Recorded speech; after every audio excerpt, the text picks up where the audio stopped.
Movie की start होते ही हमें एक साइंटिस्ट दिखाया जाता है जो कि अपनी शिप की लैब में सुपर बग बना रहा था जिससे वो प्रोटीन हासिल करेगा। इसकी वजह ये है कि फ्यूचर में प्रोटीन की डिमांड काफी ज्यादा बढ़ जाएगी और इसीलिए वो सुपर बग के थ्रू हाई क्वालिटी वाली प्रोटीन बना लेगा। वो सुपर बग बनाने में कामयाब हो भी जाता है, लेकिन इस प्रोसेस के दौरान सिस्टम में कोई खराबी हो जाती है जिससे वो सुपर बग ट्यूब तोड़कर बाहर आ जाती है। तब वो साइंटिस्ट उस सुपर बग को एग्जामिन करने के लिए उसे अपने हाथ पर रखता है, लेकिन वो सुपर बग उस पर अटैक करके उसे जान से मार डालती है। हमें दिखाया जाता है कि उस सुपर बग का साइज बढ़ता जा रहा है और इवन वो वहाँ पर बहुत छोटे छोटे बग्स को प्रोड्यूस करती है जो कि तादाद में बहुत ज्यादा होते हैं। फिर वो बग्स जो तादाद में बहुत ज्यादा होते हैं उस शिप से निकलकर वो समंदर में जाने लगते हैं। इसके बाद हमें एक कपल दिखाया जाता है जिसमें लड़की का नाम जिलीन और लड़के का नाम जितोंग था और बहुत जल्द उनकी शादी होने वाली थी। वो लोग अपने मैगजीन्स बनाने के लिए फोटोग्राफी का काम करते थे। फिर थोड़ी देर बाद वो दोनों एक होटल में पहुँचते हैं जहाँ पर वो लोग एक प्रोड्यूसर की असिस्टेंट से मिलते हैं। असल में थोड़ी देर के बाद यहाँ के बीच पर एक पार्टी होने वाली थी, तो वो यहाँ पर इसीलिए आए थे ताकि वो अपने मैगजीन्स के लिए पिक्चर्स बना सके। इसके बाद हमें मांझी नाम की एक लड़की दिखाई जाती है जो कि किचन में होती है, लेकिन तभी वहाँ के ड्रेनेज पाइप में से बहुत सारी बग्स बाहर आने लगते हैं जिन्हें देखकर मांझी बहुत ज्यादा डर जाती है और इसीलिए वो फौरन वहाँ पर अपने ग्रैंडफादर को बुलाती है जो उन बग्स पर स्प्रे करके उन्हें वहाँ से भगा देता है। लेकिन उनमें से एक बग को वो पकड़ लेता है और अपने साथ ले जाता है क्योंकि वो साइंस प्रोफेसर थे, इसीलिए वो इसे एग्जामिन करना चाहते थे। और जब वो उस बग को चेक कर रहे होते हैं तभी वो बग उनकी उंगली पर काट के वहाँ से भाग जाता है और वो वापस से उसी ड्रेनेज पाइप में चला जाता है। फिर मांझी उन्हें लेकर बीच पर होने वाली पार्टी के लिए निकल जाती है क्योंकि वो वहाँ की चीफ गेस्ट थी। तभी हम समंदर में काफी बड़ी हलचल होते देखते हैं और जाहिर है ये हलचल उन बग्स की वजह से हो रही थी। दूसरी तरफ हम देखते हैं कि जितोंग शादी के लिए जिलिन को प्रपोज करना चाहता था और इसीलिए उसने एक डायमंड रिंग भी खरीद रखी थी। फिर थोड़ी देर बाद बीच पर पार्टी स्टार्ट हो जाती है और वहीं पर उनका प्रोड्यूसर भी आ गया था। फिर जितोंग उस डायमंड रिंग को अपने रूम में रख देता है और वो दोनों अपने मैगजीन्स के लिए पिक्चर्स बनाने के लिए बाहर आ जाते हैं पार्टी में। फिर दूसरी तरफ जब होटल खाली होता है तब दो चोर आकर वहाँ पर सबका सामान लूटने लगते हैं और उन चोरों का बॉस मशीन रूम में जाकर वाईफाई को डाउन करने लगता है। थोड़ी ही देर बाद मांझी भी अपने ग्रैंडफादर के साथ उस पार्टी में पहुँच जाती है। फिर हम उन बग्स को देखते हैं जो कि समंदर में गए थे और अब वो स्विमिंग पूल में पहुँच जाते हैं जहाँ पर बहुत सारे लोग स्विमिंग कर रहे थे। फिर एक चोर चोरी करते हुए जितोंग के रूम में भी चला जाता है और वहाँ से वो उसकी डायमंड रिंग चुरा लेता है। उन चोरों का बॉस वाईफाई को डाउन करके वहाँ से बाहर आने लगता है, लेकिन तभी वहाँ पर लाइट्स ऑफ हो जाती हैं और वहाँ पर बहुत सारे बग्स आ जाते हैं। तो बहुत सारे बग्स उस पर अटैक करके उसे मार डालते हैं। दूसरी तरफ जितोंग जब प्रोड्यूसर का इंटरव्यू लेने के लिए जाता है तभी वहाँ पर मांझी भी आ जाती है और वो जितोंग को पहचान लेती है क्योंकि बहुत पहले वो दोनों दोस्त हुआ करते थे। और तब वो दोनों बातें कर ही रहे होते हैं कि तभी वहाँ पर जिलीन आ जाती है। तो वो जितोंग को किसी और लड़की के साथ देखकर अपसेट हो जाती है और उसे नाराज होकर वहाँ से चली जाती है। तब जितोंग भी उसे मनाने के लिए उसके पीछे पीछे चला जाता है। फिर हम एक लेडी को देखते हैं जो कि होटल की लिफ्ट को साफ कर रही होती है, लेकिन तभी वहाँ पर बहुत सारे बग्स आकर उस लेडी को अपने साथ ले जाते हैं। लेकिन जो ऑपरेटर होता है वो मैगजीन देखने में बिजी होता है, इसीलिए उसे इस सब के बारे में कुछ भी पता नहीं चल पाता। लेकिन तभी वहाँ पर एक गार्ड आ जाता है और वो ऑपरेटर को मशीन रूम में भेजता है ताकि वो वाईफाई को ठीक कर सके, क्योंकि जैसा कि मैंने आपको बताया कि चोरों के बॉस ने उसे डाउन जो कर दिया था। फिर एक दूसरा चोर अपने फेस को साफ कर रहा होता है, लेकिन वहाँ भी बहुत सारे बग्स आ जाते हैं और वो उसकी पूरी बॉडी में घुस जाते हैं और वो सब कुछ देखकर उस चोर की हालत काफी खराब हो जाती है क्योंकि वो खुद को बचाने के लिए कुछ कर भी तो नहीं सकता था।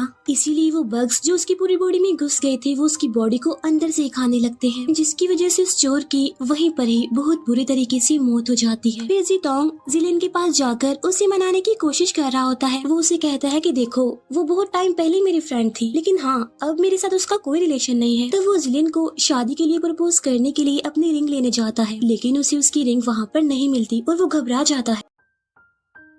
फिर हम देखते हैं ऑपरेटर को, वो जैसे ही मशीन रूम में जाने के लिए लिफ्ट में जाता है तो वहाँ पर भी बहुत सारे बग्स आ जाते हैं और उस ऑपरेटर की बॉडी को खाने लगते हैं और वो उसकी डेड बॉडी को इतना ज्यादा खा जाते हैं कि उसका सिर्फ स्केलेटन ही बचता है। इसके बाद एक दूसरा चोर उसी लिफ्ट में जाता है, लेकिन तभी ऊपर से एक वॉकी टॉकी नीचे गिरता है। तब वो चेक करने के लिए ऊपर देखने जाता है तो वहाँ पर उसे बहुत सारे बग्स दिखाई देते हैं, लेकिन वो सिचुएशन को समझ नहीं पाता। लेकिन तभी उसके ऊपर से उसी ऑपरेटर की बुरी हालत की डेड बॉडी लटक जाती है, जिसे देखकर वो चोर बहुत ज्यादा डर जाता है और वहाँ से भाग जाता है, लेकिन एक दूसरा सिक्योरिटी गार्ड उसे देख चुका था। इसके बाद हमें समंदर के अंदर का सीन दिखाया जाता है, जहाँ पर हम बग्स के झुंड को देखते हैं जो कि थाउजेंड्स की तादाद में थे और आगे बढ़ रहे थे, और उनकी झुंड की वजह से समंदर में एक काफी बड़ी लहर बन जाती है, सेम वैसे ही जैसे कोई सुनामी आता है, जिसे देखकर सभी लोग डरते हुए वहाँ से भागने लगते हैं। लेकिन उनमें से बहुत सारे लोग उसकी लपेट में आ भी जाते हैं और बग्स उन पर अटैक करके उन्हें अपना शिकार बना लेते हैं। फिर उन बग्स का झुंड होटल में भी आने लगता है, जिसे देखकर लोग डर जाते हैं और पैनिक करते हुए इधर उधर भागने लगते हैं और एक लिफ्ट में जाकर छुप जाते हैं। इसी दौरान जितोंग प्रोफेसर से मिलता है जो कि अपनी ग्रैंड डॉटर मांजी को ढूंढ रहे थे, लेकिन तभी उनकी आंखों के सामने बग्स एक आदमी की बॉडी में घुस जाते हैं और उसकी बॉडी को खाने लगते हैं और उसे मार डालते हैं। ये देखकर वो लोग और ज्यादा डर जाते हैं और उनकी हालत खराब होने लगती है। फिर सिक्योरिटी गार्ड्स उस चोर को पकड़ लेते हैं और उससे क्वेश्चंस करने लगते हैं, लेकिन वो चोर सिर्फ ये कहता है कि आज सारी दुनिया खत्म हो जाएगी। लेकिन वो सिक्योरिटी गार्ड्स उसकी बात को समझ नहीं पाते। लेकिन तभी उनकी नजर सीसीटीवी फुटेज पर पड़ती है, जहाँ पर लोग डरे घबराए इधर उधर भाग रहे होते हैं, और ये देखकर वो सिक्योरिटी गार्ड्स चेक करने के लिए बाहर चले जाते हैं। तब उस चोर को मौका मिल जाता है और वो खुद को फ्री कर लेता है। फिर लिफ्ट में भी बहुत सारे बग्स आने लगते हैं, तब वो लोग आग से उन बग्स को मारने लगते हैं। लेकिन तभी अचानक से सारे बग्स वहाँ से चले जाते हैं और जितोंग को कुछ समझ नहीं आती। तो प्रोफेसर उसे बताते हैं कि वो बग्स आंट्स यानी चींटियों जैसे हैं और वो अपनी रानी यानी सुपर बग के लिए यहाँ से खाना ले जा रहे हैं। लेकिन अगर वो खाना लेने यहाँ पर दोबारा आए और उनकी सुपर बग भी यहाँ पर दोबारा आ गई तो तबाही मचा देंगे। फिर प्रोड्यूसर मांजी और कुछ लोग एक शिप पर एंजॉय कर रहे होते हैं, लेकिन तभी उन्हें दूर से एक शिप आती हुई दिखती है, लेकिन उन्हें ये नहीं पता था कि उस शिप पर कितना बड़ा खतरा मौजूद है। प्रोड्यूसर समझता है कि शायद उस शिप पर बियर मिल जाएगी। तब चेक करने के लिए प्रोड्यूसर अपने एक असिस्टेंट को भेजता है उस शिप पर। असल में ये शिप उसी साइंटिस्ट की होती है जिसे हमने मूवी के स्टार्ट में भी देखा था, और इसी शिप में वो सुपर बग थी जो कि अब काफी बड़ी और काफी पावरफुल हो गई थी, और यही उन सारे बग्स की रानी थी, और वो उस लिफ्ट को तोड़कर बाहर भी आ गई है। फिर प्रोड्यूसर का असिस्टेंट जब उस शिप पर पहुंचता है तो उसे वहाँ पर कोई भी नहीं मिलता, और ये बात उस असिस्टेंट को काफी अजीब भी लगती है। फिर होटल में बग्स का एक काफी बड़ा झुंड वापिस आ जाता है, जिसे देखकर एक चोर वहाँ पर कुछ गैस सिलेंडर्स खोल देता है और वहाँ से बाहर जाने की कोशिश करता है, लेकिन ऊपर से भी अब बहुत सारे बग्स आ रहे थे, तो वो समझ जाता है कि अब वो बच नहीं पाएगा, तो इसीलिए वो लाइटर जलाकर नीचे फेंक देता है, जिससे फैली हुई गैस की वजह से वहाँ पर आग लग जाती है और काफी बड़ा ब्लास्ट होता है, जिसमें बग्स के साथ साथ वो चोर भी जलकर मर जाता है। इसके बाद हमें बीच का सीन दिखाया जाता है, जहाँ पर बहुत सारे बग्स लोगों की डेड बॉडी में घुसकर उन्हें खा रहे हैं और उन्हें बहुत ही बुरे तरीके से मौत दे रहे हैं, और यकीन मानिए ये सीन काफी डरावना है। फिर जितोंग और बाकी लोग भी लिफ्ट से बाहर आ जाते हैं, जहाँ पर जितोंग को उस चोर के पास से उसकी वही डायमंड रिंग मिल जाती है। अब क्योंकि काफी देर हो गई थी तो उस प्रोड्यूसर का असिस्टेंट वापस नहीं आया था, इसीलिए वो प्रोड्यूसर अब खुद पता करवाने के लिए शिप में जाता है। फिर वो असिस्टेंट दिखाया जाता है जिसे बेसमेंट से अजीब सी स्मेल आने लगती है, इसीलिए वो चेक करने के लिए नीचे चला जाता है। फिर प्रोड्यूसर मांजी और उनका दूसरा असिस्टेंट भी उस दूसरी शिप में पहुंच जाते हैं। मीनवाइल पहले वाले असिस्टेंट को कुछ वाइन की बोतल्स मिल जाती है वहाँ पर, और वो उन्हें लेकर वापस आ रहा होता है, लेकिन तभी सुपर बग उसे पकड़ लेती है और उसे अंदर की तरफ खींचने लगती है। फिर वो प्रोड्यूसर अपने असिस्टेंट को ढूंढते ढूंढते बेसमेंट में आ जाता है। तभी हम बग्स के झुंड को देखते हैं जो कि अपनी रानी के लिए यानी सुपर बग के लिए खाना लेकर आ रहे थे, और वो बेसमेंट में बनी लैब की तरफ बढ़ने लगते हैं, और उन्हें देखकर वो प्रोड्यूसर काफी डर जाता है और वो खुद को बचाने के लिए ऊपर लटक जाता है। लेकिन तभी वहाँ पर सुपर बग आ जाती है, जिससे बचने के लिए वो प्रोड्यूसर वहाँ से भागने लगता है, लेकिन सुपर बग उसका पैर पकड़ लेती है और उसे अपने मुंह के अंदर खींचने लगती है।